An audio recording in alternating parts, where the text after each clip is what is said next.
Hello. So I have a pick a pile today um, that is regarding your ancestors, and a message that they want to relay to you. I will preface this video by saying that it will be a long reading. Not only am I guided to give you there's a lot to say in the intro.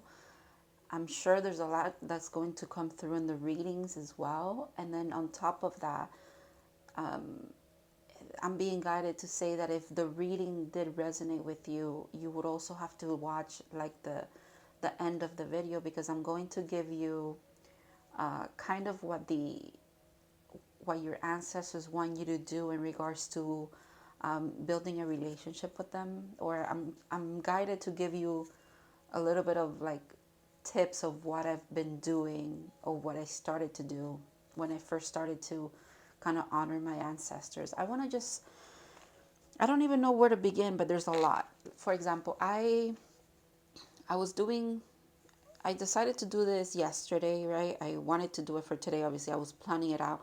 And I plan out my readings. I sometimes even do a reading for myself, just so that I can like see where I want to put the cards, or the oracles that I want to use, how many I want to pull, everything like that, right? And I did that, and it came through as also like a channel message that I'm supposed to share with you.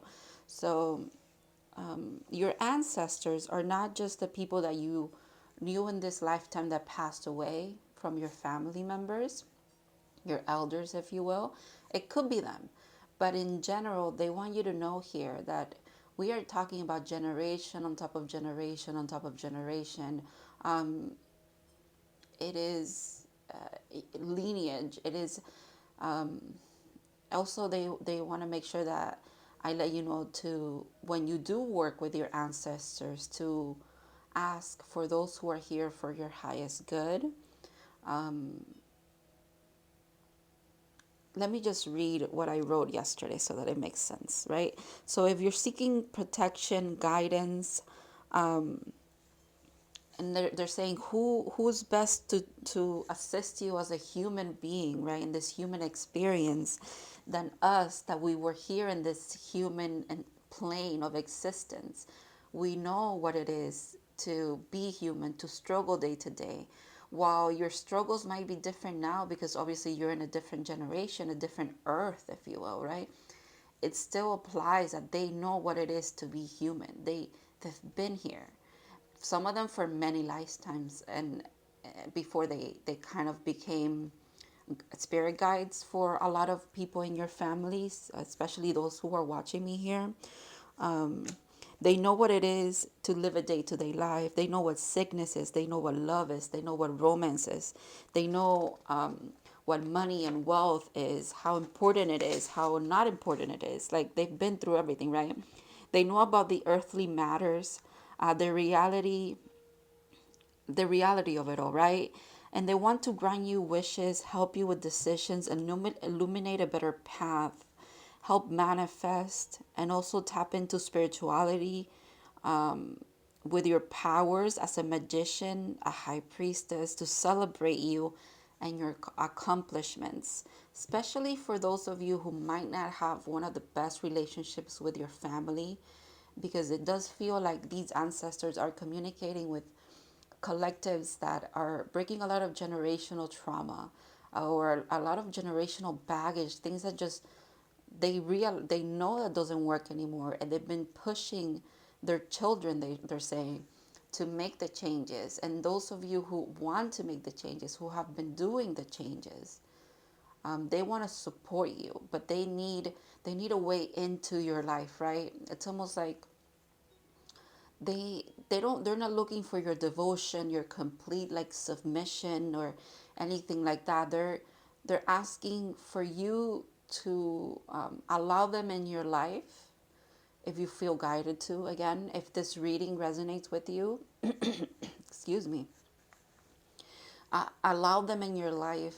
um, it's almost like there has to be like an exchange of something, right? So they're saying, I don't know, give us a little glass of water, dedicate a little shot of whiskey or rum or whatever it is to us, put an orange by that glass of water and that shot of liquor, like kind of like that. It's just very simple. It's a very simple way to approach honoring and thanking them for all they have been doing in the background that you maybe you have not realized it. But if this reading came across your feed somehow, if you've been guided to this reading, I'm telling you, there's a reason they've been trying to talk to you, or you have been seeking help and guidance. And they're saying that they're ready. You are ready, right? You're ready for this disclosure of communication between you two. And they are ready as well. And they've been here all along, like, like supporting you, guiding you, proud of you overall. Yeah, so I don't know what else to do here. Yeah, I think I'm good. This is the intro. So let me just explain why there's only one deck here today. So we are using the Illuminated Tarot for this reading because this deck is a deck that I dedicate to ancestral work, so therefore I'm using it. A little bit about this deck is that it's like a regular deck of cards, which is again why I gravitated towards using it for ancestors, because it is like a regular deck, if you will, right? A regular poker playing deck or whatever it is. It's a regular deck of cards. However, the cards have double meanings because the major arcana is infused into the regular the regular. Some cards have double meanings is what I'm trying to say, which is again so fitting with this reading. There is a lot of there's a lot of things that they want to open your mind to, open your eyes, your mind eye to as well. It's like there's double meanings in everything. It's they want you to tap into them because they're going to help you read between the lines for a lot of things. Even the cards that came out. So I had to look for each card that wanted to come out. One of them was Justice, and I'm sure you saw it in the thumbnail. The other one was Judgment, and then the Moon. So the fact that it came out to be 818, again, so synchronistic. When I started to look in the deck for these three cards, I was like, no freaking way, dude. So this is the Moon, but it's also the Eight of Cups in this deck. This is the Judgment card. However, it is also the Ten of Swords in this deck. And this is Justice, but it's also the Eight of Swords in this deck. So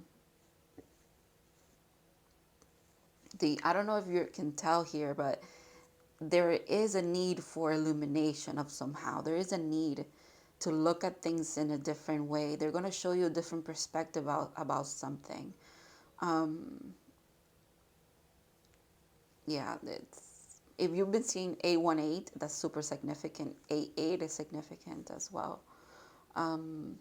Let me give you some crystals to see if you want to pick based on the crystals. So for the first pile, I have Bloodstone.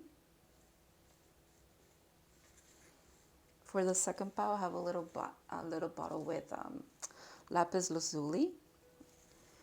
And then for the last one, it's the flower agate skull. So yeah, you can pick based on the crystals, the cards. You can go to the timestamps. It will be interesting to see where the times fall, because yeah, that's going to be interesting too. But yeah, so go ahead, pick your pile, and I'll see you there. All right.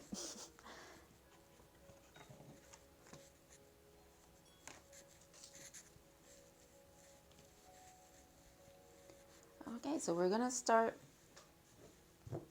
with pile 1. I will be using, so if you picked the Moon card with the Bloodstone, this is your pile. I will be using this deck for every reading. It's just what I'm guided to do. If I need to clarify a little bit more with regular tarot, I'll do that as well. But yeah, and I have oracles. This reading is a little all over the place. It's interesting because when I was doing the shuffling for the oracles and everything like that, everyone behaved very well in the sense of I had planned out my reading since yesterday, and I had said, okay, so 2 cards of this deck, 2 cards of, and everybody was doing good until now, I guess. A little interesting. All right, so pile 1. I'm gonna stop blabbering. I like this card because it's like literally what I'm doing. I'm playing cards. It's so interesting that the ancestors for all the piles, it's like a community, but then it's like specific. They all are very playful, and they're very I don't know. It's just they're very on par with each pile for some reason. It feels like a very nice, welcoming energy. They're playful. They're not here to like scold you about anything. If anything, it's like there's just a lot of support and love, and like they want to just, I don't know, bring forth clarity. It feels like for all of the piles, all of the collectives, I should say. So it's like a collective, and then within that collective, there's more little. Okay. Interesting. 4 of Pentacles. The fact that they're peeking through there, that's interesting. Pile 1. It seems that your lineage, your family struggles with lack mentality. They struggle with. I'm just gonna preface by saying these could get really specific, and it could. What I'm going to say obviously is ancestors, so the messages are going to hit home. Okay, they might be triggering for some of you, and again, take it as just confirmation, and they are going to kind of give you guidance with the oracles as far as advice of how to like solve this. But I do have to explain that the tarot part of this could be a little bit of I don't know, it's not going to be a happy-go-lucky thing sometimes, because they're going to bring up, again, stuff that you are, like I said in the intro, you are kind of breaking generational course. I can't even speak now. You're breaking generational courses. So there's things that they're going to hit home to you. It's going to, okay, let me just, yeah. So there is a lack mentality. There is poverty mindset in your family. There is that do I have enough? I can't even spend one of my pentacles, because what if I am gonna need them later? It's like this person's very worried about how much wealth they have. Also, it could be I was gonna say health, because pentacles are usually about health as well, but that's not what I'm seeing. I'll be honest. What I'm seeing right away is there's lack mentality, as far as like, I'd rather have $1,000 saved in the bank, even though I need 100 to, I don't know, get a new phone or whatever. I'll stick with the old cracked one until, I don't know, 3 months that I can save 50-50 or something like that. I don't know. I'm having a hard time with that energy. It is that. It's like a stagnant thing. They're asking if that resonates for some of you. They're asking you what you are. They're confirming that you're bringing healing to that energy, because with temperance, that makes sense. And this is what they want you to do when it comes to how you should approach money, right? Because money is an energy. If you keep it locked up, there's not much that's happening. Energy needs to flow. You need to create it into something to then create it into something else, right? So that example of the phone, it could be literally resonate for some of you, but maybe not. Where it's like, okay, maybe spend $100 on the phone, because then by getting a new phone, you might feel inspired, for example, to record videos, and then you can share them, and then that brings you not just happiness because you're creating and you're having that creative flow in your life, but it helps you because it feels nice to have a new phone if you have a broken one. And you have to trust that if you needed $1,000, if you needed a certain amount of money, if you needed certain um, support, right? It's going to come to you anyways. Why? Because you stay in this flow of energy. You can't just. I'm gonna give you an example, another example, because I'm seeing it here too. Imagine you have two cups, right? It feels like the water in between. Um, there's enough water to fill two cups, but if you fill just one cup, and you keep pouring into just that one cup, it's gonna pour out, and then you have an empty cup and a full cup. Whereas you could have two full cups if you kept doing the flow, right? Does that make sense? It's kind of like that. Look at money and abundance in a very, it just has to flow. It flows in and out. Like sometimes I'll have $1,000, sometimes I'll have $100, but I know and I trust that if I need 1,000, I will have the 1,000. Okay. Yeah, the Queen of Cups. Another two cups. You see what I mean? Leads me back to Temperance. This is also, I want to get this right because I said that these have this is the Two of Cups, by the way. Two of Cups and Temperance at the same time. And then we have the Queen of Cups. And again, she has two cups.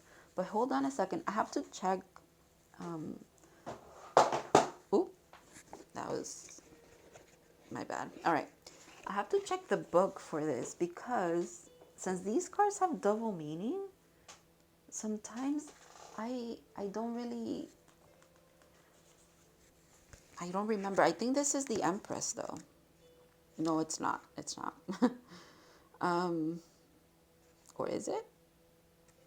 Let's see. I'm gonna look. It is. It is the Empress. You see what I mean? That these.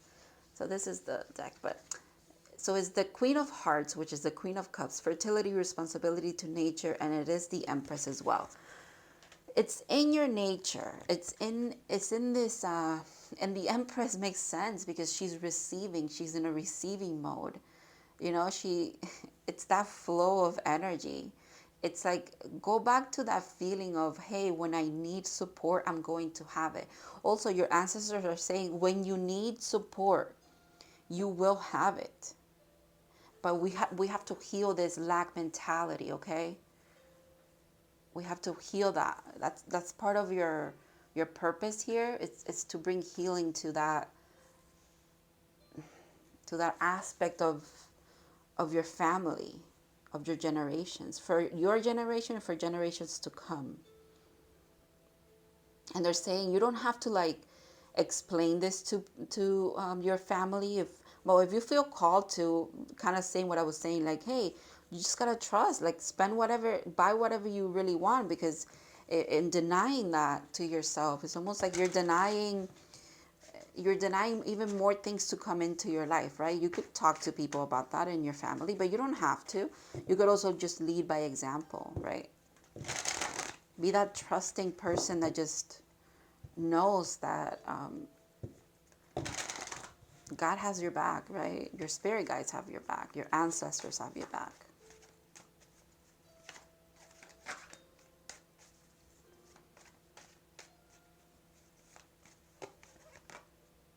Wow, the Ten of Pentacles, dude, I'm telling you. When you heal this, well, you're actively doing it. It's not, let me explain something here because I'm seeing it too. This is not something that you could just it's going to be a lifetime. Because you can't, they're saying you can't undo this lack mentality that your previous generations have all kind of contributed to, right? In 1 month of you doing some healing. I mean, you could for some of you. I'm not saying it's impossible, but this feels more like a lifetime because of now the 10, and it's making me think it's actually family, but it's making me think of like a full circle, full lifetime of of doing that, but you are going to accomplish it, is what they're saying too. If you dedicate yourself to this healing, to changing your perspective every time that you're triggered, especially when it comes to money, is very important for this pile. Abundance in general, but especially money. Every time you encounter a little trigger about this, go back to this flow, go back to just alchemizing that energy, reminding yourself that you are this powerful being, that when you need something, it will just come into your life. You don't have to be scared, come from a fear mentality around abundance. Yeah. It's going to be significant for your family what you're doing here, which is why you're being supported, why you're here listening to your ancestors, okay? It's they know how important you are to their lineage, to their not just previous generations but future generations, and this people that are here in this reality, in this physical plane at this time as well.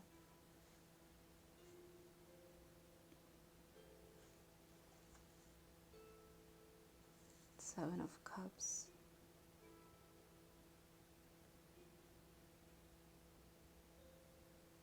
That's interesting that this card is in reverse, because this is the upright, but it's in reverse. And you know what I'm seeing? That the only cup that it's upright when I'm looking at it like this is this one. It's the empty one. It's almost like it's time to grab that cup. Like I was saying, the empty cup. That's interesting. It's time to grab that cup. It's like you know that you have the space now for this abundance to come in. The more you keep doing this healing, burp confirmation, excuse me, that cup is about to be filled. And it's not, with the seven of, oh my God, the fact that the bottom of the deck is the Knight of Cups. You see that cup just overflowing everywhere. It's like, yeah, that's beautiful.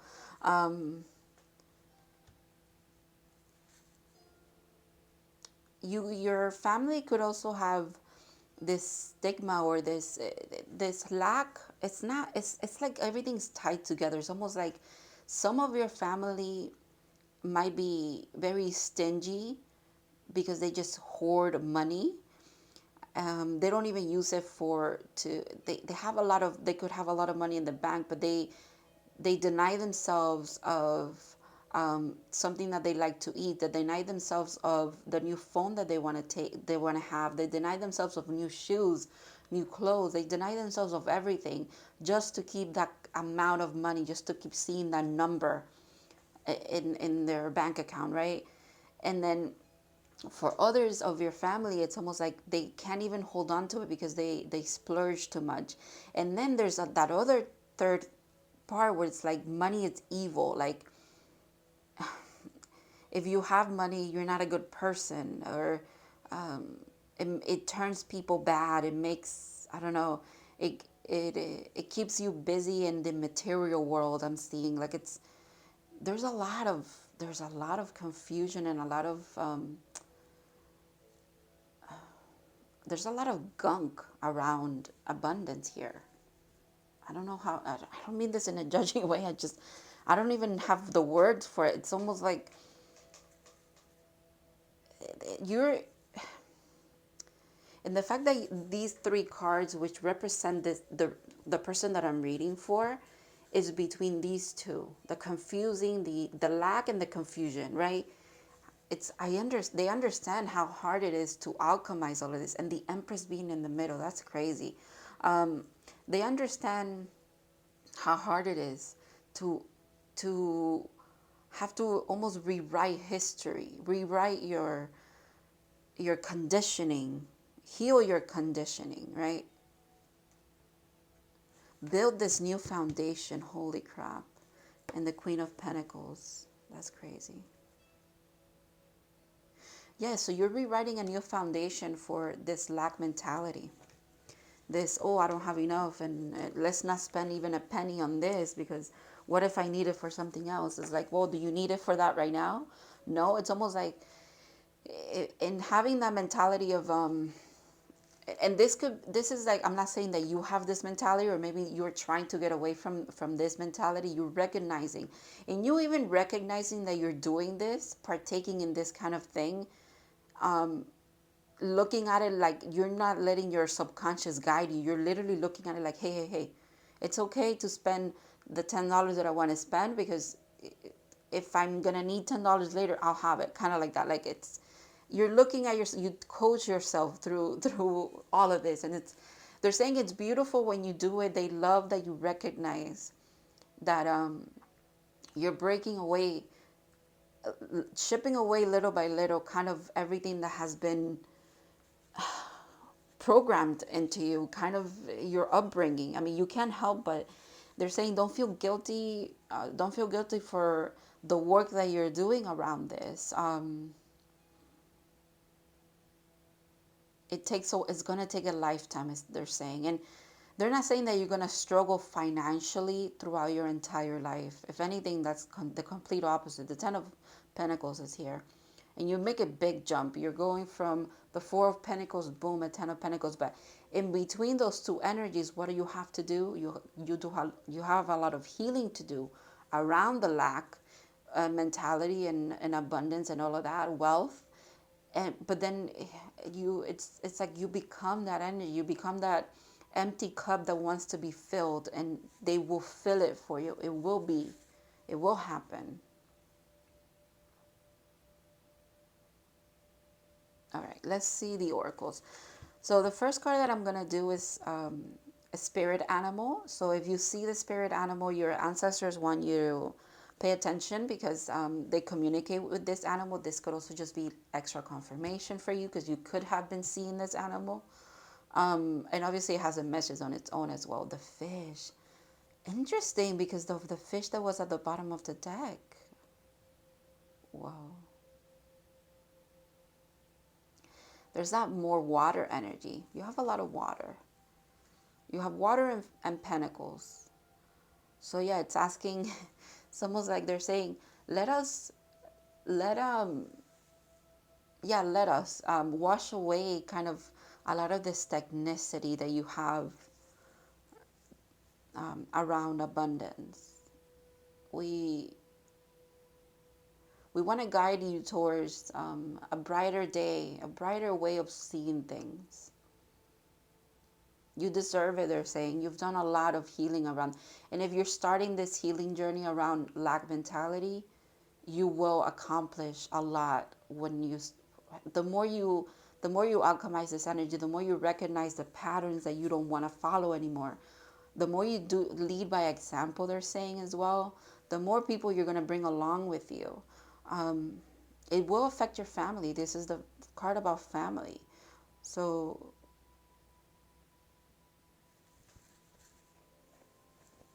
yeah, that's,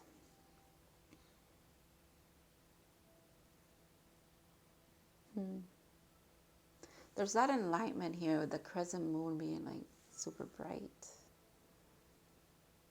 I let me read let me read that card for a second. For some reason I just have to see what it says. I don't think I'm gonna read everything, but let me show it to you in case you do want to read everything. I just want to look at the key points here. It says relentlessness, change of focus, lost in the current.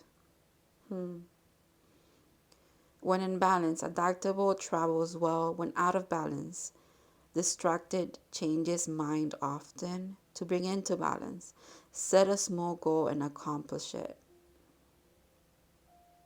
That's what I was saying, that it,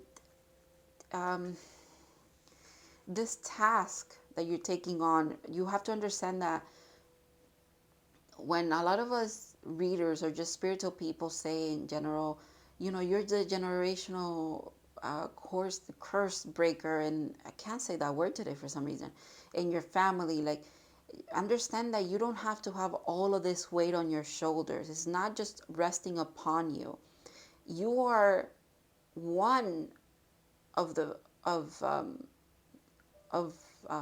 what is it, the children of the previous generations, right, who is working towards kind of dismantling this conditioning around abundance.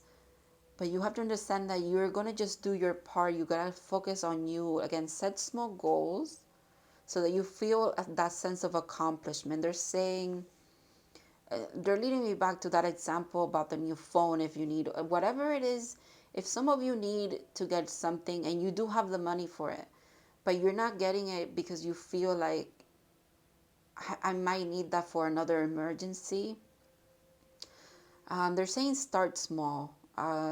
For some of you, if you deny yourself, I don't know, getting coffee at Starbucks and you're making your own, they're saying maybe you can make your own for 5 days of the week, but maybe treat yourself one day, and then you allow yourself to be rewarded in little ways. Reward yourself in little ways. Use money as the energy that it is. It's not meant to just be locked up somewhere. If it's meant to be used to bring you happiness. If you have a lot of money or just whatever amount of money, and you're keeping it locked up and you're denying yourself of what that money can get you to then bring you a little bit of joy. And I want to be cautious here. I'm not saying this to people that have, maybe they struggle with spending too much, because I did see that on this end. But the message that's coming through is for those of you who feel like you do have to put money away for security reasons. It's like, what is the purpose of this energy that you're harnessing if it's not to use it to have a better life, to bring happiness into your life? That's what they're saying. Set little goals where you do treat yourself to certain things, because you deserve it. Okay.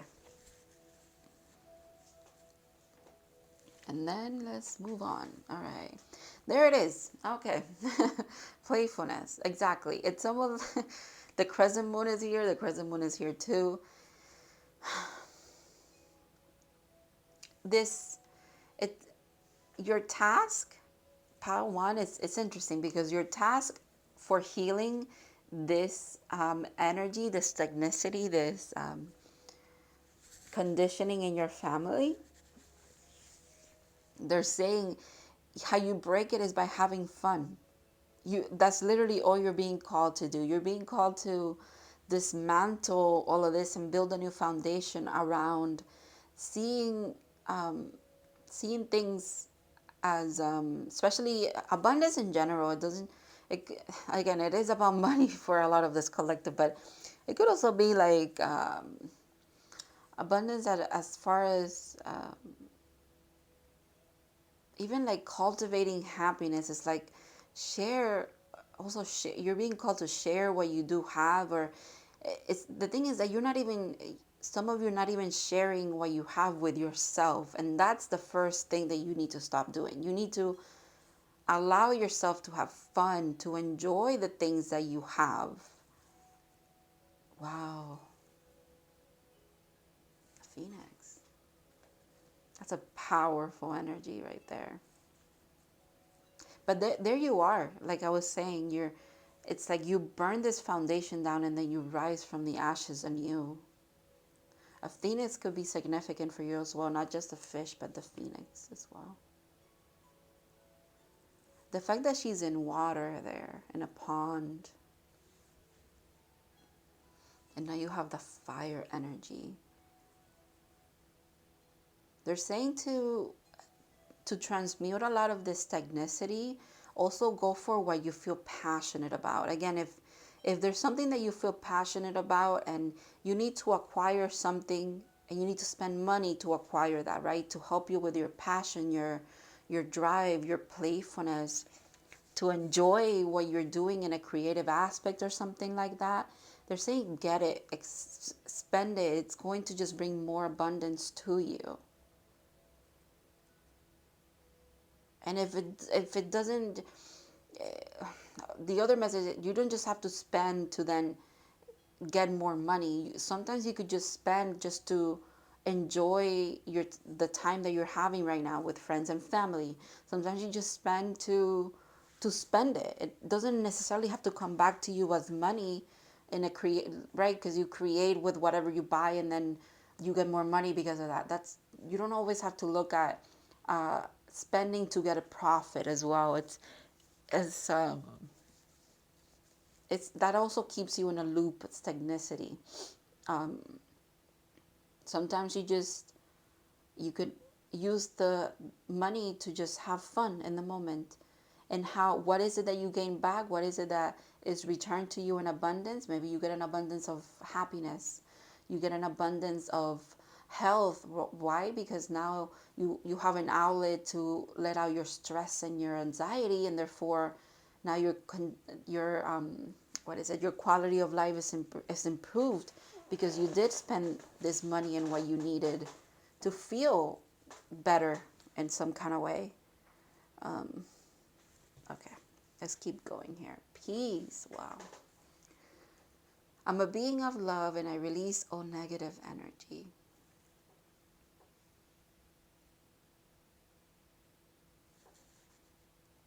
I think you are a being of love. You definitely have a lot of love to give. They're saying you have to pour into yourself before you even pour anywhere else. And that's what they're calling you to do. I'm hearing treat yourself. You know the Parks and Recreation thing? Yeah. So acceptance. I'm learning to accept the things that I cannot change. That could be talking about where I was saying there's a lot of confusion regarding a lot of your family. Everybody kind of has a different trauma around money, dude. It's like um, uh, some people spend a lot, some people don't spend anything, some people only spend sometimes. So, you know, it's like there's so many restrictions, limitations. Some people see money as evil, like everybody has money, it's like a bad person or whatever. It's not having money that makes you a bad person, is how you spend it or how you decide even not to spend it. Like if you're allowing the flow of money to come into your life, right? And you just you want it because you want to hoard it. It's almost like, of course you're not going to be happy just by hoarding money. Maybe you're meant to spread the wealth in some kind of way. Whether it's with family, friends, with yourself, you're meant to spend it and enjoy it. And more will come your way. It's just how it is. But this, okay, this healing, this energy that you're realizing that you need to alchemize, it is gaining momentum. Another crescent moon. Holy crap. Um, the energy is gaining momentum. Waxing moon. I should put this one over here. Is it in frame? I think it is. Be bold and make the first move. Another crescent moon? Are you kidding me? So crescent moons might be significant. I'm hearing some of you might have a crescent moon tattoo. That's interesting. Well, that's you right there. I think you are the bold one, the generational, the breaker of chains when it comes to this mentality and conditioning in your family. Excuse me. Let me drink some tea.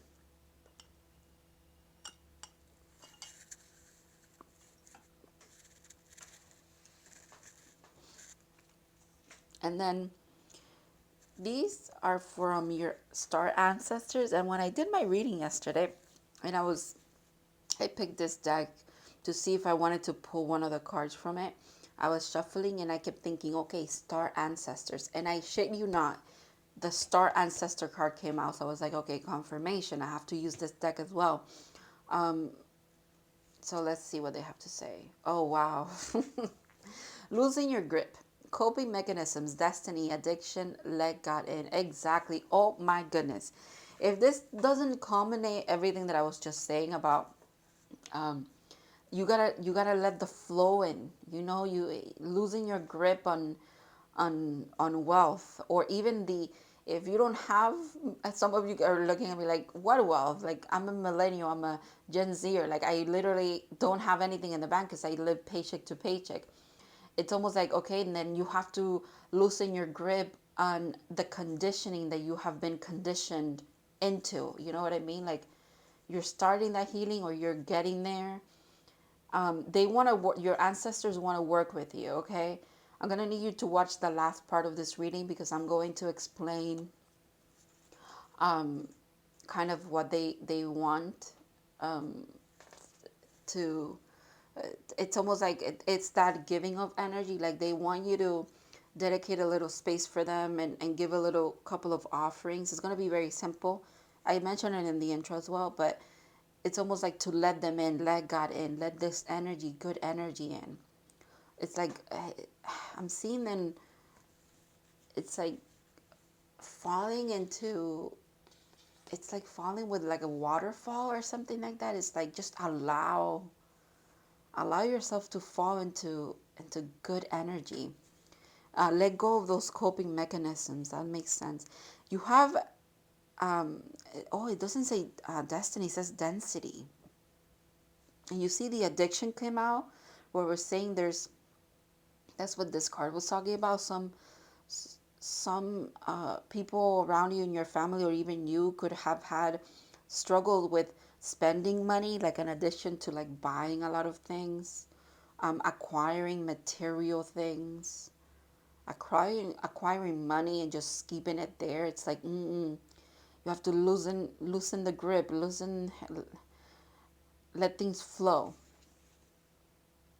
Wow. The courageous peony, multifaceted, unique nature. Let yourself be seen. That makes sense here with the Empress. It's almost, it looks kind of the same, like a big energy, right? Her hair is huge there. This is speaking to me about that leading by example thing that I mentioned. You're not being asked to fix your entire lineage, your entire family. You're being asked to just work on yourself, on this lifetime for you. Like work on that. And they're saying you're going to have an impact when you let yourself be seen as an example. And it's not that you're like the end all be all for generational curse breaker or whatever. It's not that. They're not, they know you're not coming from ego. And they are also supporting that. It's not coming from that place. It's coming from a place of, I'm just going to do me. I'm going to do my healing. And those who feel inspired by it will be inspired. Those who resent me will resent me. And I just have to accept things as they are. But I'm not going to hide the fact that I am a different person. I'm a person who's working towards this, abundance in all aspects of my life. I'm working towards balance, healing. It's okay to be that person, they're saying. Just be yourself and keep being yourself. I think you're doing great. They're taking me back to that whole thing where I said that sometimes you kind of catch yourself with the the conditioning mentality that I was talking about. You're like why am I thinking that way? If I have the money, I'm just gonna get what I need, kind of like that. Like you call yourself out, and they're saying, "Good, keep doing that." Innocence. Take time to play. Again, playfulness is important for you. Nurture your inner child. Live with a childlike sense of wonder. That makes sense. A lot of our conditioning happens in childhood. And if you grew up around people who, it's almost like everybody had their own little trauma around money and abundance. It's like it's almost like sometimes you just observed all of that, right? And now you have to little by little unlock every little obstacle. But they're saying there's a reason for it. But you got to stay in this playful energy, in this seeing life as good. You have a good life. You've been having a good life. You will continue to have a good life. Optimism, yeah. Look up and look brightly. That's what I just literally finished saying that, right? You had a good life. You're having a good life. You will have a good life. Be optimistic a little bit here. True feelings within you is all you need to know. Definitely. That feels very much like what tapping into ancestral energy feels like, right? Because it's been known and it's been studying now that we do carry generational things in our blood, in our DNA. It's like everything is within you, just like the the the lack mentality is within you, and it has been reaffirmed because of the conditioning in childhood or even into adulthood your entire life. There's also the energy of these ancestors who want to break that cycle, right? They want to break that. You have two, and it's almost like you have to like whoosh them together, mix them, kind of to like alleviate both sides, right? Bring them into balance. That makes so much sense. Everything is within you, of course, because we're talking about ancestors here. That's all I have for you, Pawan. This was a beautiful reading. I'm so sorry if it was triggering for some of you regarding the money thing. I feel like a lot of us struggle with that anyways. I know this rings home to me in some aspects as well, so don't worry, you're not alone in that at all. If this reading resonated, I'm happy it did. If it brought you some clarity, if it brought you confirmation, I'm happy it did as well. If you do want to see the last part where I'm going to be giving you tips regarding on how to like set up a little, it doesn't have to be a full altar, it's just going to be a little space for you to like show appreciation and be grateful for your ancestors so that they can keep working with you and they want to work with you. You can watch that, okay? And it's on the timestamps below. So thank you so much to your ancestors, to your spirit guides for this message, and I'll see you in the next one.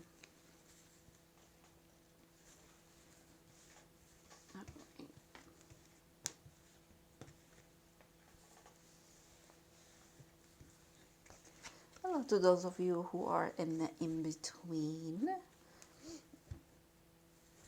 Let's do this. Let me put this over here. So we're gonna do part 2 now. Just gonna.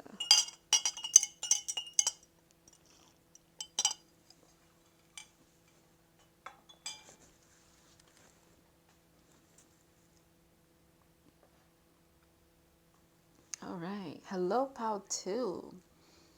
If you pick the lapis lazuli little bottle and the judgment card, this is going to be your reading. These are your oracles. I haven't looked at them. I'm just gonna leave them there for the oracle portion of this reading. I'm gonna start with the tarot.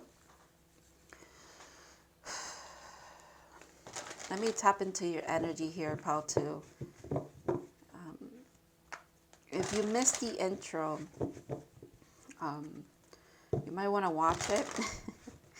And I didn't say this in the intro, but I did say it in pile 1, so I'm just going to have to give the disclaimer here, too, in every pile.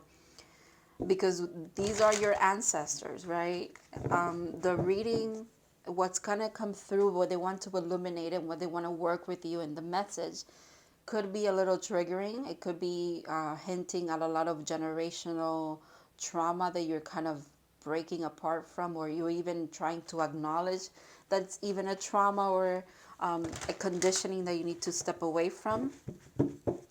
Just want to preface with that, it could be a little bit triggering for some. I really do feel like for a lot of you, it's going to be confirmation. And again, explanation, a little bit of explanation of how to move away from certain things. It definitely was for pile 1. It does feel like it's going to be for every pile. However, I'm going to leave it open. Okay, let's see what your ancestors, those who are here for your highest good, have to tell you at this time.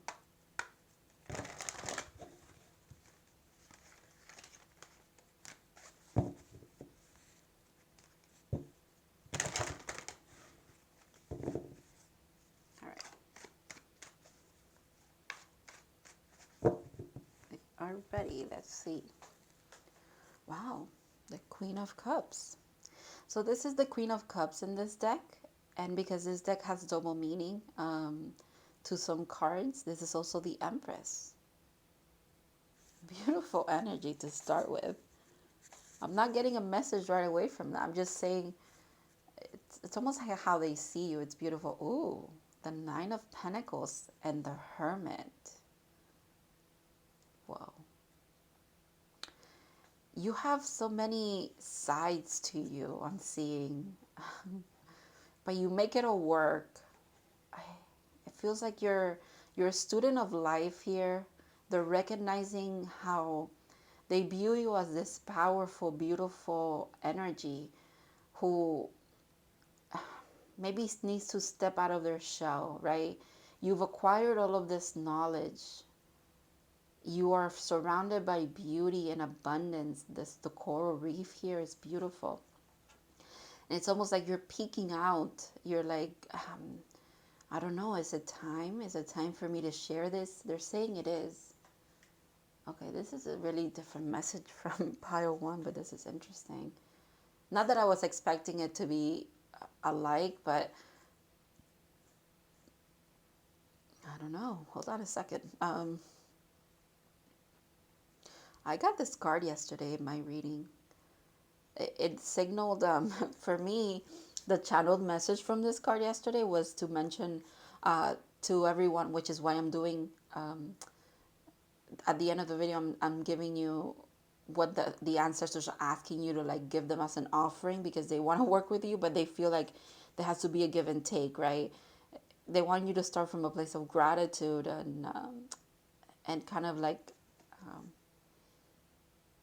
honoring them, but honoring yourself at the same time. The Holy Trinity, I'm being called to here. The Three of Cups is always about celebration. It's like they want to celebrate a graduation of yours. And the fact that you got Judgment, and Judgment in this deck is the Ten of Swords, which is an ending but a new beginning. Again, it's like the judgment call that's being the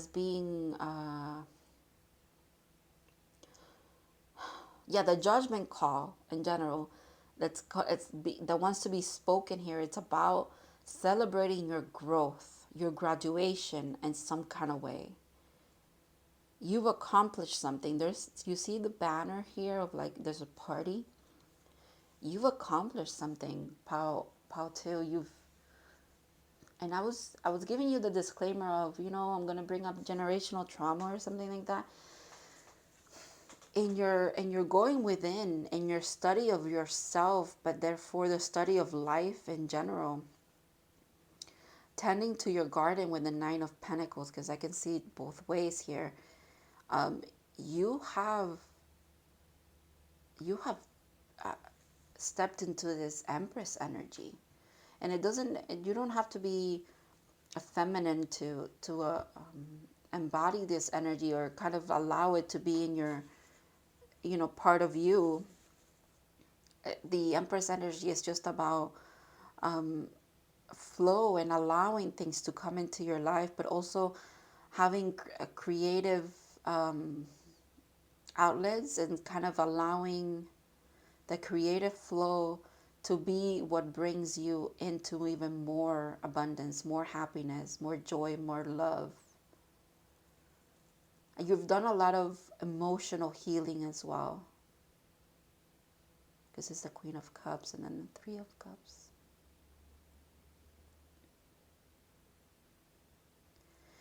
There's specifically your generation, and two other generations, like you and two of your ancestors specifically.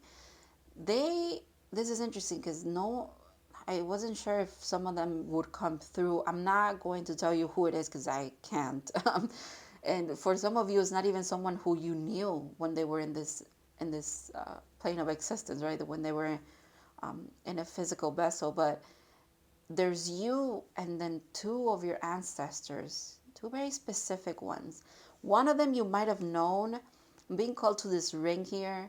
If you remember, or there's a family heirloom, someone with a ring, they could be the one of the people that's here trying to celebrate with you this graduation of yours. Whoa. Okay, if this graduation of yours, this healing, this thing that you are accomplishing hasn't completely, come to its full fruition, it's about to this year, because this is the Seven of Swords, but this is also the Chariot in this deck. And the Chariot, this year is the number 7, and this is the card that represents it. So it's happening this year. There's those two ancestors, dude. That's what I'm saying. It's like you and two of your ancestors. They're really, wow, they're powerful energy as well. It's almost like they were here, just their hand, right? And then boom, the next card, they really came like in your face. They're here. Like their presence is huge. It's very significant to you, to your path in this lifetime. And they definitely want to work with you. You probably have been working with them for a while now, because it feels like this pile has been, yeah, you've been doing a lot of this, connecting to your spirit guides. Maybe they're saying that two of your spirit guides is actually your ancestors, or you could have had an inkling about that. Also, they're saying for some of you, you're being called to really work with your ancestors this year for this graduation thing that you're doing. Some of you might be graduating from something, like literally like some kind of study that you're doing right now for some of you. But it feels like a very spiritual, more like healing the emotional body, and healing, because you're healing the emotional body, you're bringing abundance into the physical plane. That's very interesting. They're saying you're on the right path. We're here to guide you towards this. That's beautiful. The Fool. Wow. That's crazy. I love it. Um, this is a playful energy as well, because it's like a fox to me is what I'm seeing here. Um, exactly. They want to, it seems to be the message overall too. They want, they're saying we want our children to have a happy life, have a joyous life, just enjoy their time, because we know how hard life is in general. Like, they know, they've been here, which is why this is so significant to work with your ancestors, because they know what it is. They know what it is to be a human being. They know just how there's multiple, I'm saying, phases of life. They understand that there's a lot of growing to do.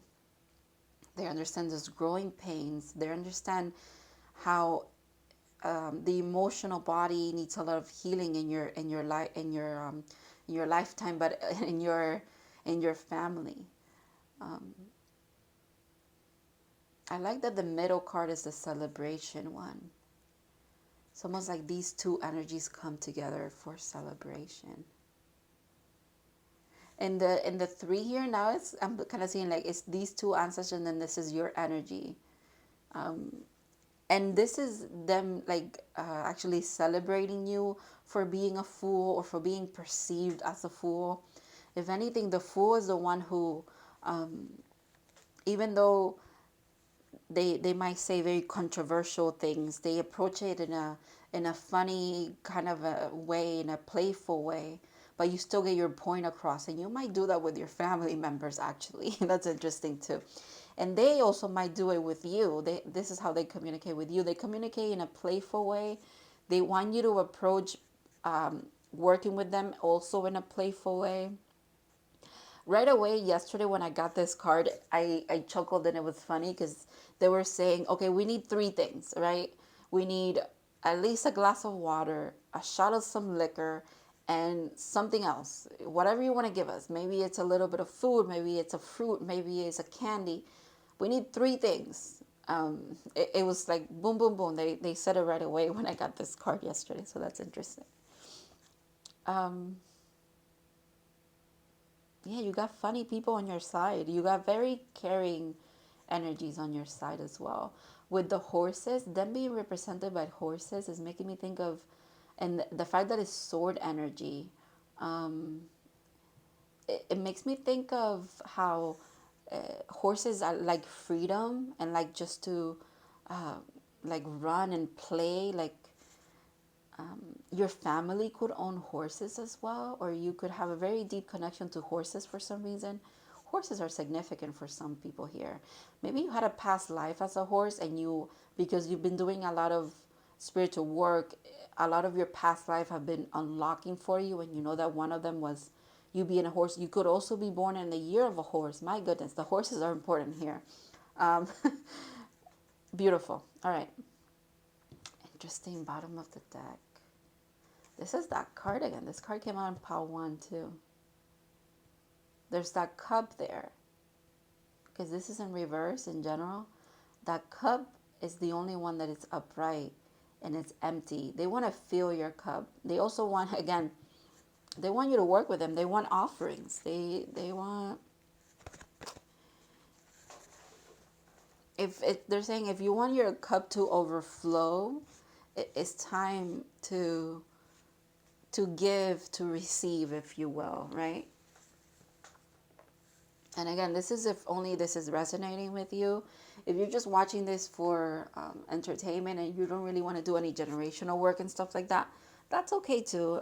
I'm not judging anybody. But specifically, if you do resonate with this reading, if you resonate with working with your ancestors and you want their help in this, again, this healing and this graduation of life that you're doing, that you're on the path to, the fool's journey, if you will, right?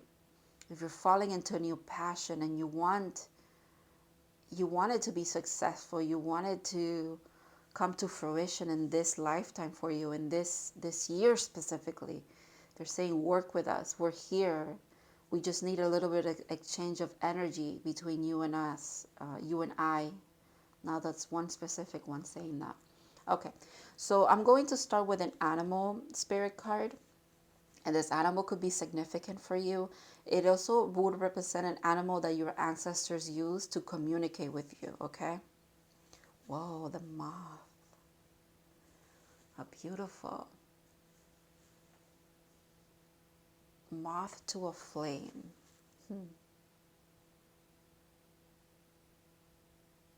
That's what I heard right away. Obviously, you know, it's a moth. And it's interesting because I was just, when I when I put the deck away, this deck that I put it on the side here, on this side, I was looking at the flame, at the candle that I have, the flame. I'll show it to you, but I have it on the side. I was looking at that. That's interesting. And in the moment, I was like, I don't know how that's significant. Maybe some of them want you to light a candle for them as well. That could be part of what they want as an offering. That could be the 13th for some of you. The third thing. I said 13 for some reason. That's interesting. All right. All right. Let's get it together. Okay, moth. Let me put it up for you in case you want to read it, because I am not going to read everything, but let's see. Impulsive, hasty, and wishful. When in balance, enthusiastic and whimsical. When out of balance, idolizes others and jittery to bring into balance. Finish a project. Are you freaking kidding me? There's that graduation thing. If there's a project you're trying to finish, please work with your ancestors. They're saying, my child, we can help you. We can guide you. We can show you the way. We're literally here. We're just waiting for you to accept our help. We see you peeking through. We see you, but you have to really want to work with us. We're not going to impose in your life. That's not how it works. That's so interesting. All right. Oh my gosh. Wolf Bear family. What did I tell you? 3 wolves. Wolves run in pack. They're very family oriented. Wolves are not never alone. If you feel like a lone wolf, you're wrong. You have people behind you. Beautiful. This card always speaks to me in this deck about soul family as well. So they could be guiding you towards soul family that will help you in finishing this project of yours, this graduation that you're doing, or this healing that you're doing. Wow. There's that big presence again. That one ancestor that was saying that there's just one of them there that's like very prominent. They're huge energy. You could feel them. You could have known this ancestors. This one ancestor, you could have known them in this lifetime of yours. That person with the ring, I don't know, for some reason that's coming through. Oh wow, wood nymphs, beauty. 3 again. Ooh, okay. The ancestors that want to work with you might be feminine energies. That makes sense with the Empress here. 2 feminine energies, because this was your energy too, but this could also be them. 2 feminine energies want to work with you. If you're divine feminine, very powerful feminine lineage in your ancestry here. Very powerful alchemists, very powerful high priestesses in your life. In your life, well, it could be in your life. It could be that soul family that's coming through as well. But powerful feminine warrior energy. Very, wow. I'm hearing God is a Woman by Ariana Grande right now. Okay, they're funny. All right. Friendship. I understand that a friend is in my life for a reason. Okay, this might be talking again about that soul family that's coming through for you. Since this is the advice portion, or everything is advice, but this is meant to be like a little bit more of advice than just what I was tapping into over here. But they could be saying that it's time to get out of your shell, to make new friends, new connections. They're going to guide you to the right people at the right time as well. Wow, empathy. I am open to seeing both sides of a situation. Okay. There might be a need for you to reconcile some friendships, even some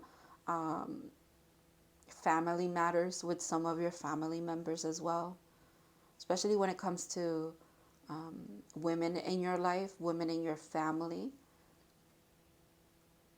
They're saying the time is coming for that to happen, okay? We're guiding you and those other energies together to this celebration, to this unity of accepting that, hey, we're all the same, we're all equals. We've been working towards the same thing. If we come together, we're going to accomplish so much more. Wow, you are good enough. Full moon in Virgo. Beautiful earth energy. You have a lot of that here. With the Empress as well. The Hermit, I have to mention, is also the Virgo card, so that's significant for some of you. Balance, spirituality, and practicality. Full moon in Pisces. That could be your next step here in working with your ancestors. And if you're doing that already, keep doing it. You're doing a good job, for sure, because they're here. Their presence is very known. It's being known to me. It's being very prominent to me, so it might be very prominent to you as well. But they're saying to accomplish some of this that you're trying to do, that you might be getting like a hiccup about something. First of all, approach it with a new set of eyes. There's that open to see both sides of the situation with the Fool and being guided to look into those eyes where it's like you're seeing things differently, okay? Balance, practicality, and spirituality. There might be something, you're doing a lot of the spiritual work, but there might be something in the physical. Oh my God, I just realized that this is 51 and 52. Consecutive numbers. Holy crap. I'm sorry, every time I get that, it's very significant because of the entire freaking deck, what are the odds that I pick 2 cards that are consecutive of each other? That's crazy. Wow. That threw me off completely. Hold on. Um, there might be something in the physical realm that you need to like plan out. If you're trying to finish a project, you might have to like sit down and write down certain goals that you want to accomplish. And you know, don't, they're not saying be super strict with yourself. We understand that if you're coming from a creative energy, you can't really force yourself to create. It has to naturally come to you whenever you feel that spark of imagination or that spark of creativity. We understand. However, it would be good for you, it would be beneficial if you set out some goals and then work with us, and then we're going to help you achieve those. Okay? Star bathing, interesting. Light body crystal grid transmission and activation. They might be calling you to the fact that it's falling here under the moonlight, and like in the pond and everything like that. They might be calling these two cards are meant to be from your star ancestors. Um,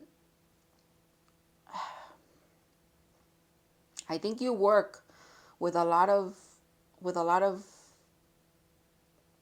um, soul family when it comes to like in the spiritual realm that maybe haven't come into your reality per se. Also, some of them could not be incarnated in this reality. They don't have a physical vessel, so they reach you through your connecting with spirituality. They're saying to bring into balance. You might want to start doing some crystal grids. Interesting. Um, and star bathing is about like accepting the moonlight is significant too. Excuse me, confirmation. The moonlight could be significant, but also star bathing in general. Just allow yourself to look at the stars, have a sense of wonder, enjoy the nighttime as well. For some of you, it's interesting because the wolf spirit is like surrounded by orbs as well, and so is the background here, and so is this. This is beautiful. Wow, you got the love. Hadarian energy, codependency, and boundaries.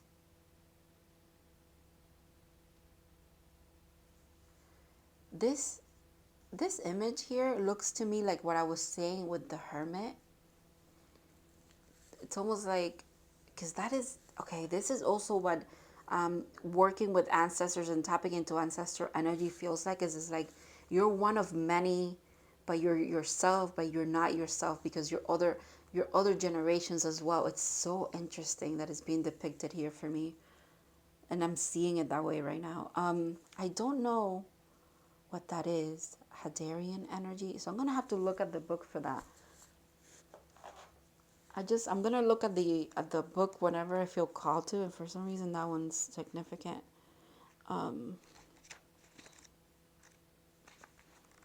Hold on a second. You got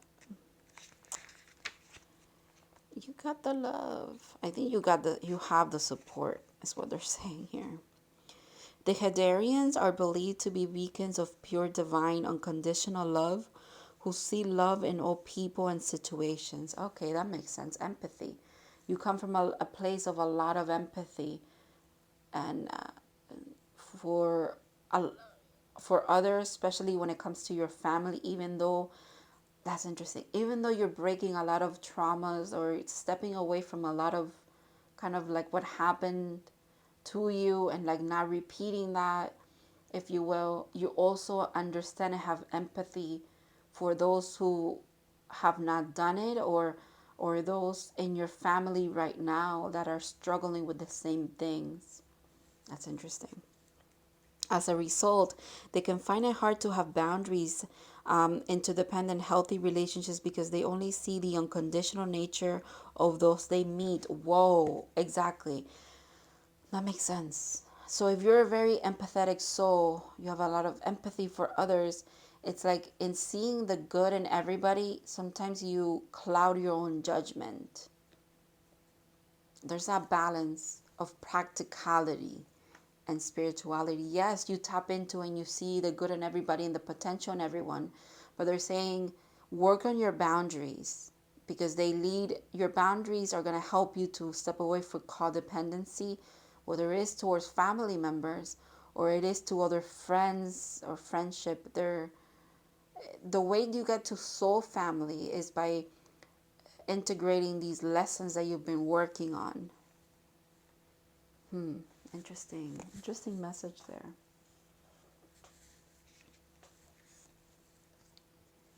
Sanctuary. Take time out of the world. Oh my God, hold on. Take time out from the world.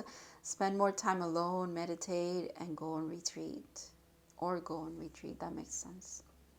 I think you're a giver in a lot of ways. You give energy, you give love unconditionally. Um, and it's time to replenish yourself. You have like a motherly essence about you with Virgo. That makes sense too. Um, but it's time to pour into your own cup, to tend to yourself. It's almost like that's the last part of this healing journey that you're doing. Really recognizing that you have all you need within you, but also that you do need to replenish your own self, your own emotional, energetic body. Um, Maybe you're being called to water as well. I also have to mention, because we got a wolf here, so wolves could be significant for you as well. It could be a way that your ancestors kind of like make themselves be known to you. Wow, rejuvenation. That's what's going to happen here in this spend time alone and retreat. Reawaken and then stand stronger. Exactly. To to get to where you want to go, right? To get to where you're going, I should say, because you're already on that path. There's a lot of what you need to do is also replenish yourself, love yourself, pour this empathy onto you, become your own friend, um, and make sure that you're giving this energy to people. I don't want to say harsh or judgmental when I say this, like people who deserve it.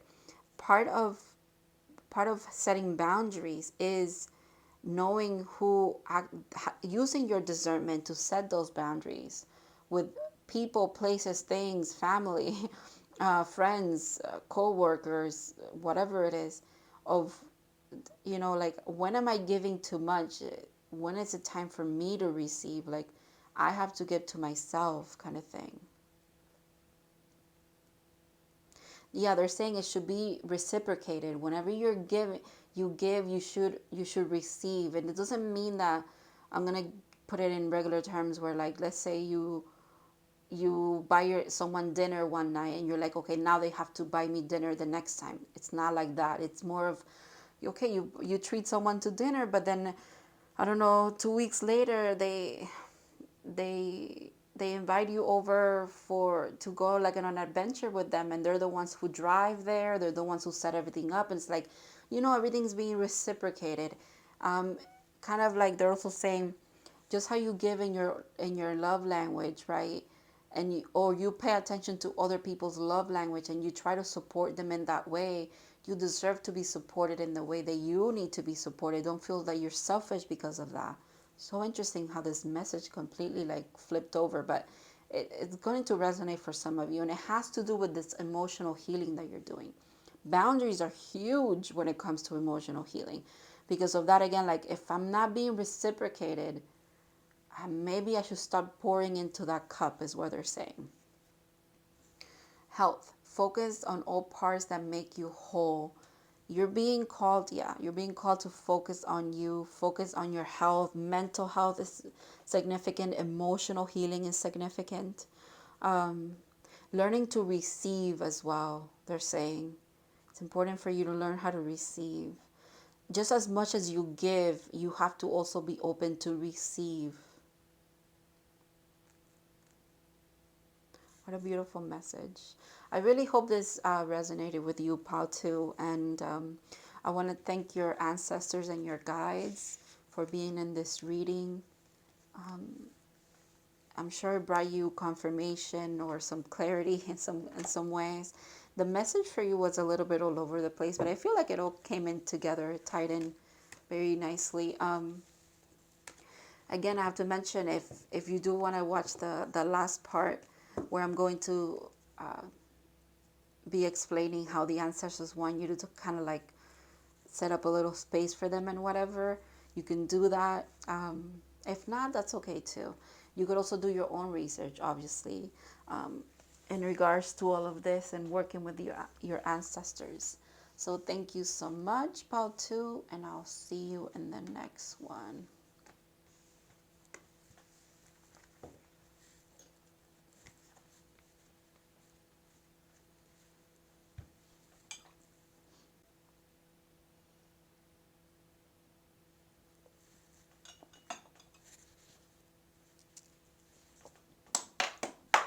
Oh no, I'm dropping everything today. Hello to those of you in the in-between. I'm setting up for Pao 3 here. All right. Hello, Pao 3. All right, so we're going to tap into your energy. Let's see what your ancestors have to tell you at this time. I do feel called to mention the following. So when I was shuffling the oracle cards, which are over here and I'm going to look at later, and I have not looked at them, it's funny because I had a very specific number that I wanted to get from each deck, right? Two of these, or whatever. But your ancestors were the only ones who were kind of shaky with me. They were misbehaving, if you will. They made me pull 3 cards for some of the decks, which I was called to do it, so I had to, they would not let me not do it. You know what I mean? So it's interesting. The I don't have any pre-message, if you will. I don't have anything channeled for you guys, but I did have to mention that and that could resonate with you in the way that when your ancestors really want to get something across to you, they want to get their point across, their message across, you feel it, you get it from some kind of outlet, some kind of, whether it's social media, a reading here that pops into your awareness and you feel called to watch.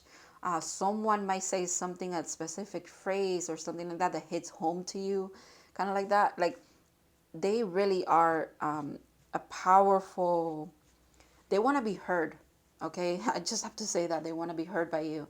If you're not working with them, this is definitely the time to start. They're saying, hey, we're going to keep giving you this message until you acknowledge us, because it's time for you to acknowledge you're ready to work with us actively. We've always been working together, they're saying, but it's time for you to consciously be doing this. It's time for you to take heed to our message, if you will. And it's not a warning, and it's not to scare you or anything like that, but they're saying it's time. We're here and it's time and you're ready. All right, so flower agate, I'm going to put it over here for you. And let's tap into your energy, Pal 3. Let's see what your ancestors have to tell you at this time.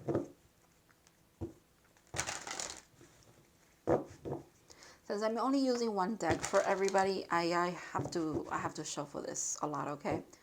So just bear with me here. Sure, I'm recording. Oh my God, this reading is going to be long. I can already tell. Okay.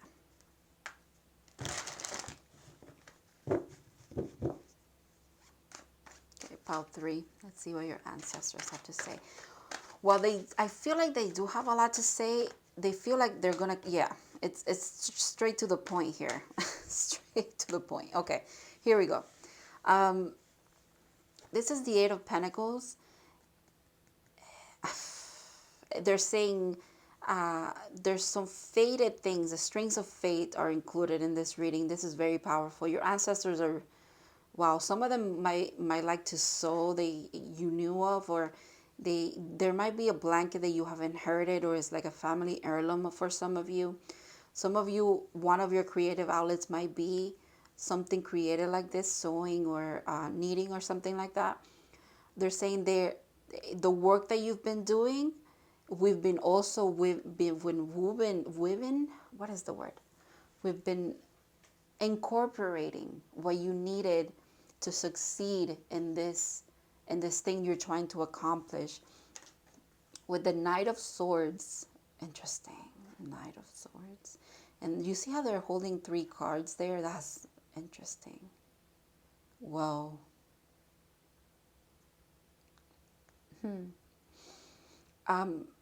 There's that, okay, that I just got that. That's so funny. When I was saying that I was picking only 2 cards from each deck, and they made me pick 3, and then this person has 3 cards holding, they're holding 3 cards. Holy crap. Okay. With the flag here, and everything in this card is telling me, I'm hearing ding ding ding ding, like you got it, like there's a message for you. There's a message for you that's waiting for you. They're waiting for you to work with them.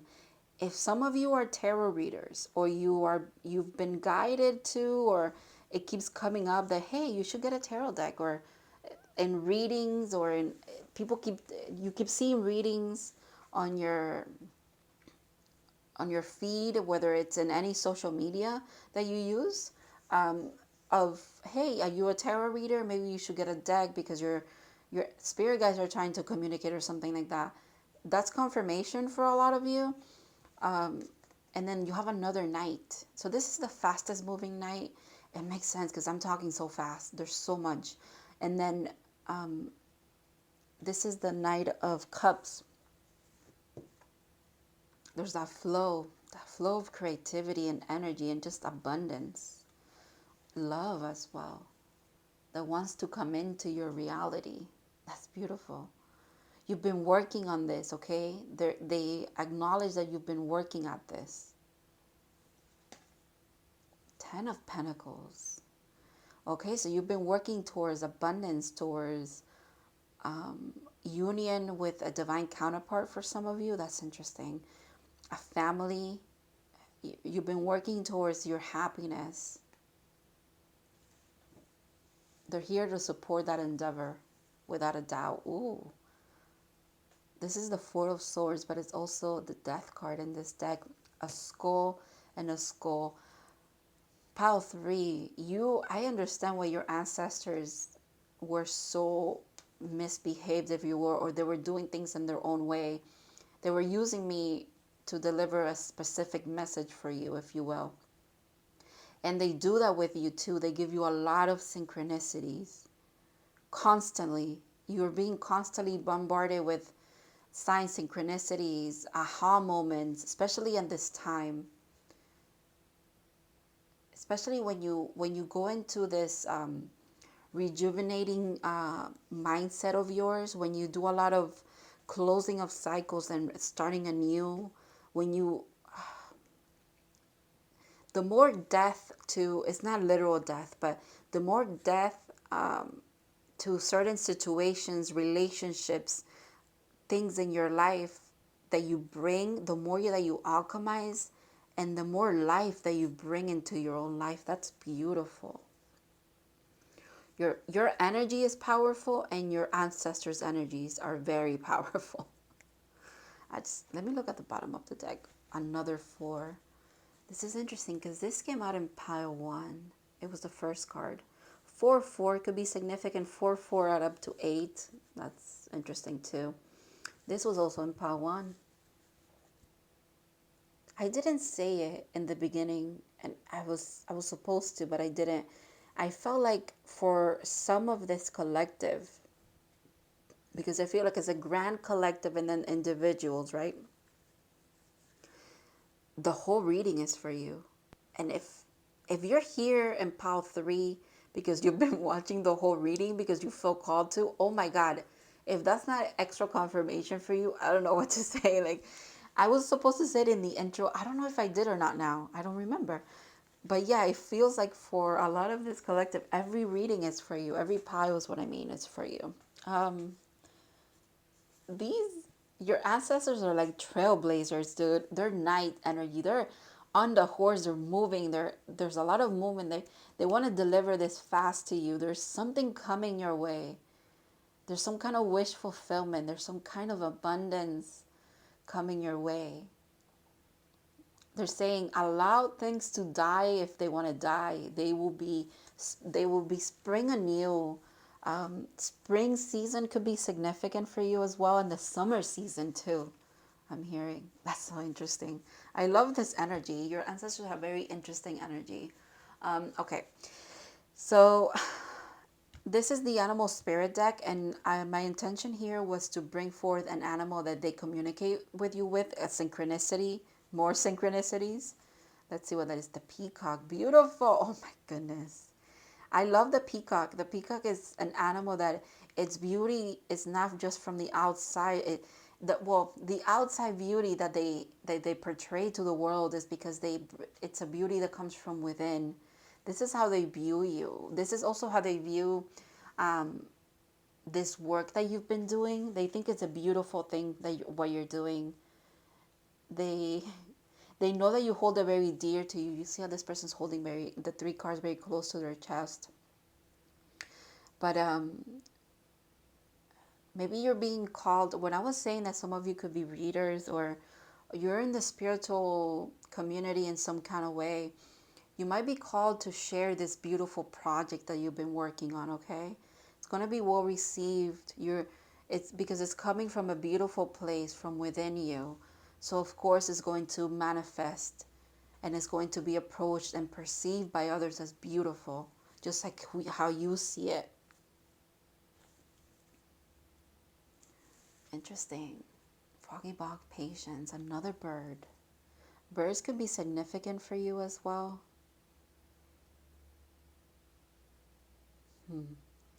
In this card, I always, whenever I look at it, let's just take a look at it so you can see what I'm seeing too. It's almost like you're peering through, and it's like you're behind this very bushy, or like thorns, if you will, and you're opening a little entrance so that you can see through, but there's fog.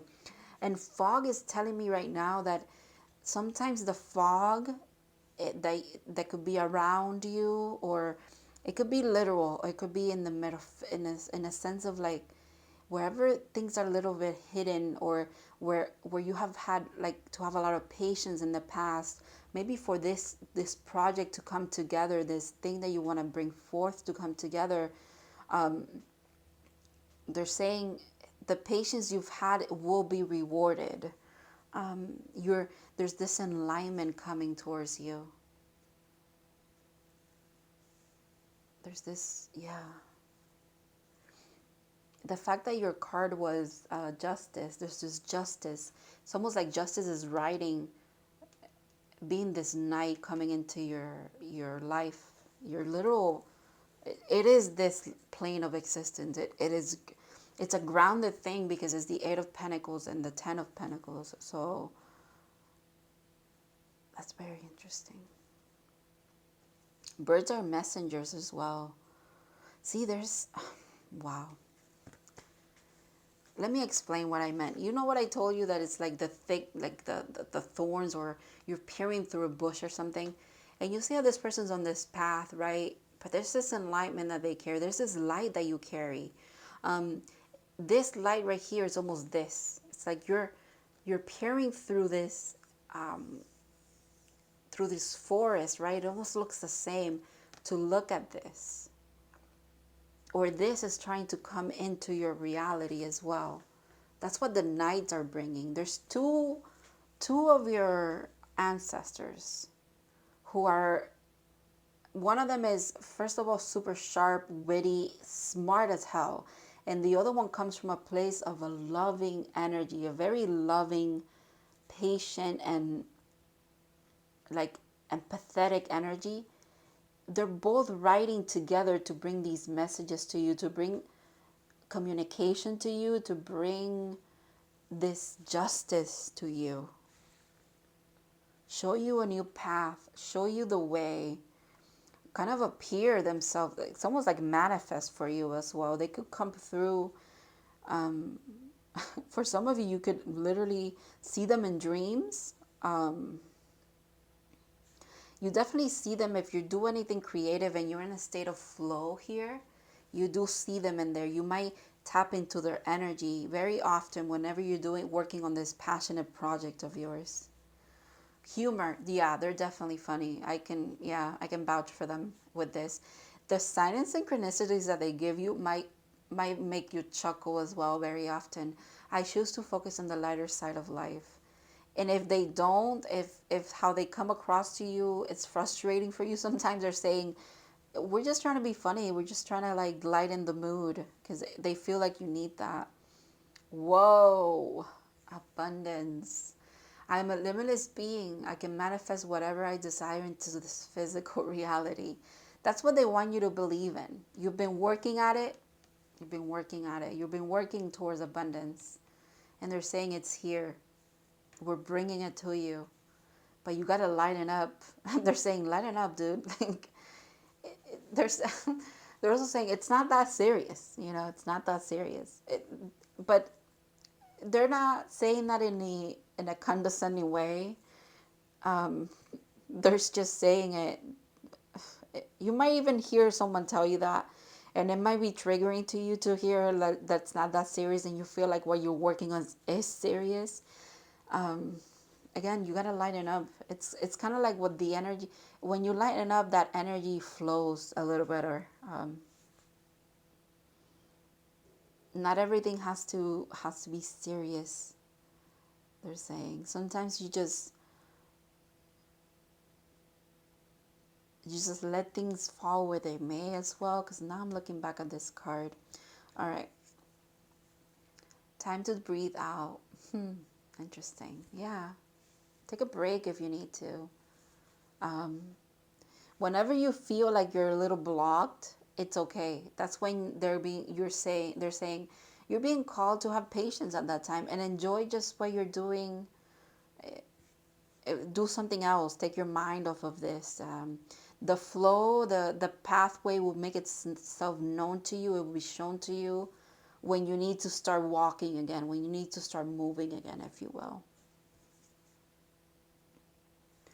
Interesting, adjustments are required. So, well, that is the adjustment, right? The adjustment that can't speak. The adjustment that I literally just mentioned. It's that allowing work on the things that you want to work on when you feel called to. Don't push yourself too much. Let yourself rest if you want to rest. There's nothing wrong with that. Again, whenever you need to get up and keep walking, you will see the path clearly. Okay, so this is where it was tricky. Yeah, these. So your star ancestors were the ones who made me pull 3 cards. They would not let me move on to the next deck until I pulled 3 cards. I was like, okay, I'll pull 3 cards. And then when I was shuffling the messages from the flowers, a lot of them fell out. I was like, no, no, no, I only want 2. And a lot of them fell out again. And I was like, okay. And then 2 fell out, and I thought it was 2, but when I started to look, it was 3. So I was like, okay. So this is pile 3 with 3 cards, 3 cards. So I feel like this is interesting. I feel like the ancestor here that has 3 cards for you is this one. This message is very significant. I haven't looked at these, but these 3 cards are going to be very significant. And my intention pulling these cards were to tap into your star ancestors, whatever that means to you, okay? Whoa, the 7-star sisters. Birthing, creation, tapestry of life expression. Tapestry, the fact that this, oh my goodness. When I tell you the synchronicities for you are everywhere, everywhere. Wow. The fact that this looks like this night sky here too. You have very powerful ancestors. The star ancestors, star beings are ancestors for you as well.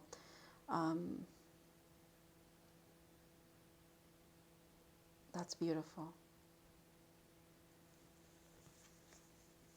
Oh my goodness. I can't make that shit up. I don't know what to say. Oh my goodness. Okay.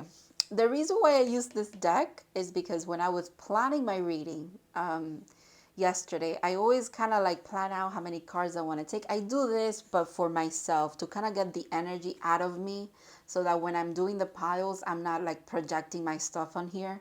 And that's just my process, right? Not everybody does that, but, or not everybody has to. But I felt called to, especially because I wanted to tap into the oracles to see which ones I wanted to use. And when I got this deck, I was like, okay, maybe I can dedicate this to the star ancestors. And I got this card. This card came out yesterday. So that was confirmation for me. And this is confirmation for you, Pile 3. You have very powerful star ancestors. They're here. They're literally, what did I say that these 3 cards will be significant for you? Hidden secrets, lost wisdom. Look a little deeper. My goodness. My goodness. You might be called to like Egyptian knowledges, like very ancestral. They don't even have to be quote unquote, you don't have to know that they're your ancestors, but you're always guided to knowledge from the past. But you also could really like constellations. You could even know what the Seven Sisters constellation looks like. You could look at the stars often and feel like it's like, you feel that connection of, they make you feel small sometimes, but they make you feel connected at the same time. It's like, I know I come from stardust and I'm just here to have a human experience, but I know that I'm connected as well. I don't know, whoa, the void. Stop, embrace winter, the great cosmic wound. That's this time to breathe out. That's this patience in the fog here. When you're in this void, okay, it's almost like that's even when you're even more tapped in to these knowledges, this past, this, what's the word? It is knowledge. It's almost like whenever they stop you in your tracks, they stop your creative flow and you feel like you're stagnant, that's when they're even more in your presence. And there's a message that you receive there in that moment of fogginess. You're in the void because you're surrounded. You're not, it's because you become the light. When you're in this void and you're surrounded by darkness, you become this beacon. And that's how you connect. That's especially when you connect a lot. Wow. And these ancestors of yours really come through and give you a lot of downloads, a lot of knowledge. You're being asked to, if you're doing research, keep doing it. Whatever research you're doing, especially when it comes to the stars, astrology, again, ancient Egypt, ancient civilizations in general, you could be called to them. It's like you kind of like all of that knowledge, even if quote unquote it may seem fictional to some or whatever. Even to you, you still like tapping into all of that energy. Wow, intuition. Listen to the whispers of your heart. Use divination tools to help you decide. Trust your intuition no matter what. What did I say about divination tools? Okay, so some of you might be called to, they might be saying confirmation. You need to use a pendulum. We can communicate with you through that. You could use tarot. You could use oracle cards. Your intuition is sharp. It is spot on. And it's like a gift that comes from this ancestor here. I'm getting like a pain in my back right now. That could be significant for some of you. That's weird.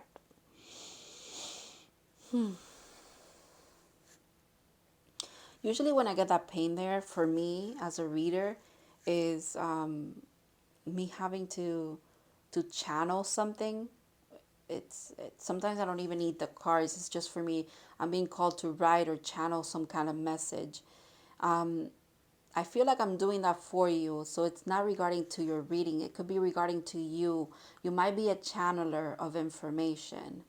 When you're in this void, especially when you're alchemizing, when you're maybe going through a lot of emotional healing, purging, a lot of crying, you feel like you're in despair, you're alone, you're being held back from your potential or what you want to do.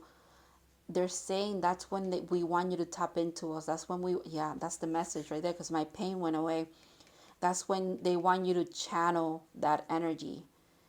They're saying journal, write it, speak it, record it. There's something, whatever you feel guided to, use as an outlet, work on, right? Physically work on, do it in that moment.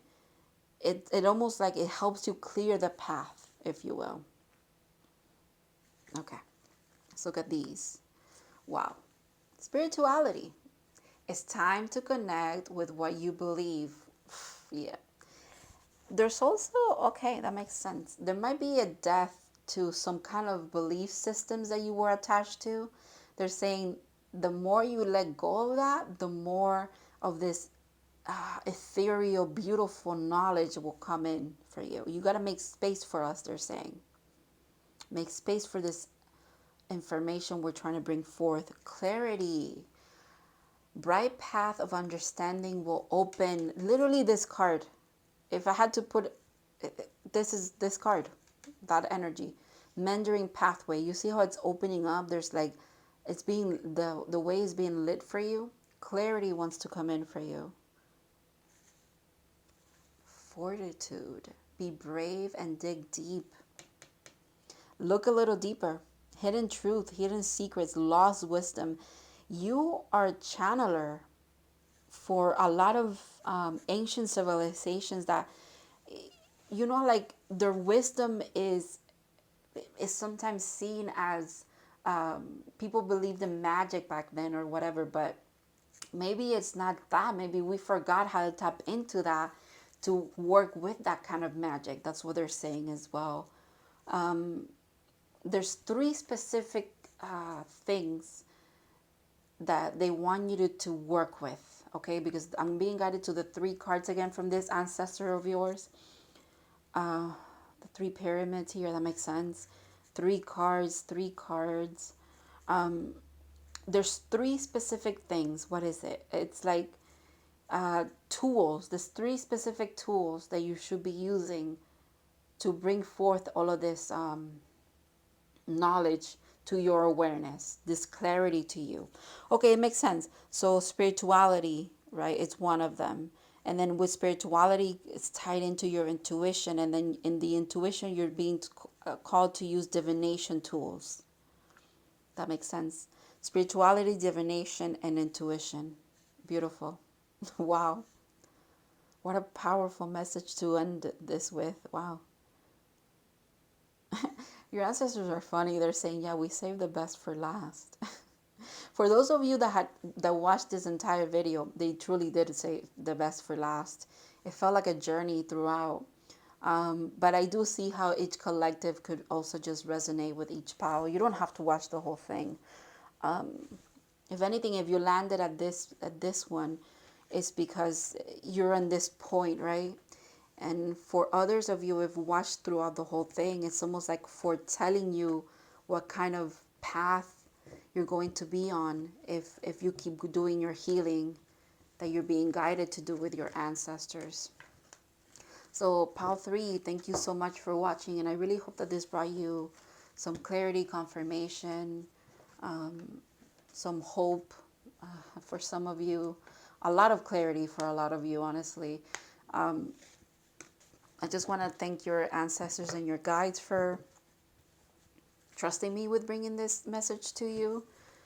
I hope it resonated, and if you want to watch the last little part where I'm just going to talk about what they want you to do to communicate with them and like honor them and all of that, you can watch that now because that's going to be next, okay? Thank you so much, and I'll see you in the next one, pile 3.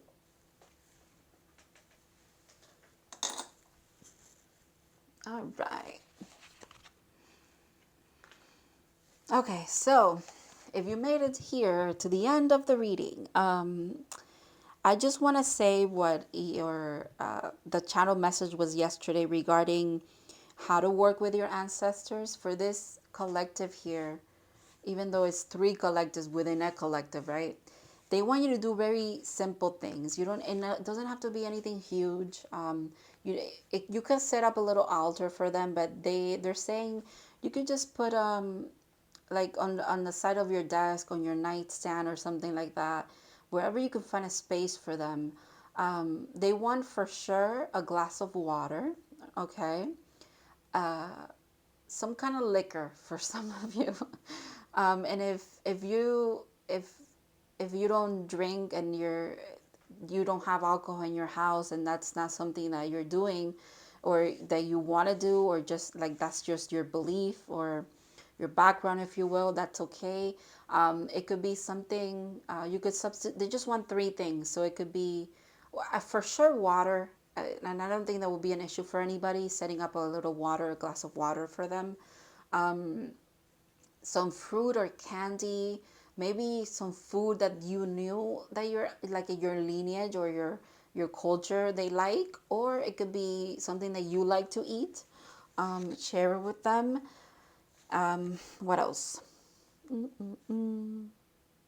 Oh, for some of you, cigars could be significant. Even weed could be significant for some of you if you want to give that as an offering.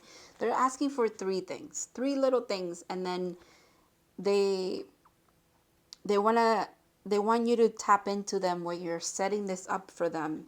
Make sure that you kind of replenish these things once a week. So you got to pick a day of the week and really keep this commitment to them, because they're when they're trying to work with you, you need to give to receive, if you will, right? There's that give and take, there's that reciprocity that even came up in some of the piles, where in some of the readings, where they need that reciprocity, and they also need kind of you allowing them into your energy. So they want you to say something along the lines of this, and I'll put it in the description, and you can change it up with whatever wording you feel would resonate with you better, but something along the lines of this: thank you for your protection, your guidance, your support, for the blessings and all that you do to help me with or without me knowing. Enjoy the offerings. They are a gesture of my appreciation. And then just set up whatever, again, you wanted to give them as an offering. And for some of you, you could also light a candle if you like. Doesn't have to be lit all the time, but you could light it a couple of hours when you're home. And kind of just touch bases with them every single day. If you I'll tell you from experience, right, from me doing this, working with my ancestors, where whenever you set up a little altar for them, it's impossible not for them to come to mind, and not for you to kind of be grateful every day, because it's physical, right? It's a physical thing that you're looking at. So every time you pass it, you acknowledge them. It's kind of like that. They want to be involved in your day-to-day life. They want to be part of your home. They want to be part of your life in general. Overall, the ancestors that came through in these readings were very supportive and beautiful energies. I'm even getting emotional now. They really just view you, excuse me. They view you as their children. They view you as someone that they want to protect and care for, and they feel that you are ready to unlock a lot of wealth, whether that be in the spiritual sense, physical, monetary, abundance sense, knowledge as well. They have a lot of gifts waiting for you.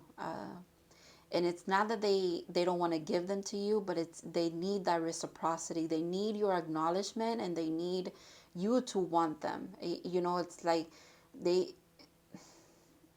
they can't just pour all of this into your life, because they feel like they will be there's this boundaries. They respect your boundaries. They don't want to impose their will They don't want to impose what they think is right and what they know it's right.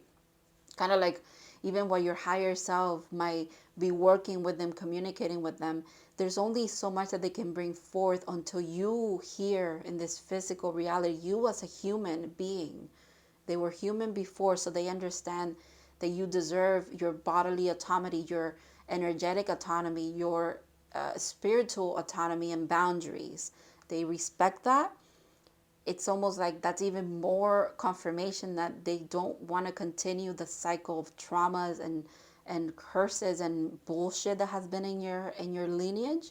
They respect you so much that they're waiting for you to invite them into your home and into your life. They are not going to impose themselves. They do as much work as they can and as much protection and guidance as they can without imposing themselves upon your life and your path. But if you are ready, okay, if you're ready to work with them, they are willing and ready. They're excited. They want nothing but goodness to come in for you. They're just waiting. They're waiting. That's all I can say. I'm gonna leave it here. This was a beautiful reading, a beautiful energy to tap into. Once again, I just want to say thank you so much for the ancestors that were in this reading, for every pile's highest good and the collective highest good as well.